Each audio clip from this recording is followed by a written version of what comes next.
Hazreti Ali deyib qurban olduğum İnnel Qur'ana yufassiru ba'duhu ba'za. Qur'an özü-özün təfsir edir. Qur'an biri ayələri digər ayələrin təfsir edir. Qur'anın istənilən ayəsini tək götürüb qərar vermək yanlışdır. Qur'an ayələrin bir ayə barədə sonuncu qərar vermək istəyirsənsə, nəticəyə gəlmək istəyirsənsə, o zaman o barədə olan bütün ayələri toplamalısan və bunun üçün dəfələrlə misallar demişik sizə. Məsələn, Allah bir dənə ayədə Quranda deyir ki, fəvailun lil musallin. Vay olsun namaz qılanlara. İndi tək bu ayəni götürüm nə deyim? Deyim vay olsun namaz qılanlara. Amma davamını oxuyanda görsən ki, o namaz qılanlar ki, namazı yüngül hesab edir. O namaz qılanlar ki, onlar riyakardırlar.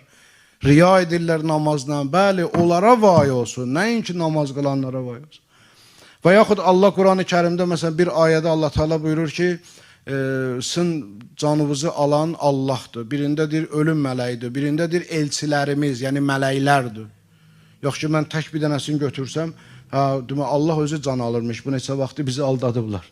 Deyirlər ölümü. Tək ölüm mələyini görəndə, deməli, ancaq ölüm mələyi bunu görür. Amma üç ayənin üçünü də cəmləyəndə ortaq nəticəyə və yekun qərara gəlirsən, doğru qərara gəlirsən ki, bəli, insan canın almaqda əmr, fərman Allaha məxsusdur.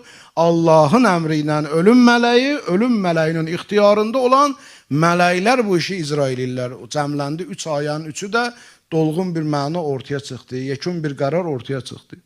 Ona görə Quranda hər hansı bir məsələni istəyirsən ki, izah eləyəsən, o zaman gərək bütün ayələri, o barədə olan ayələri toplayasan və ondan sonra qərar çıxardasan.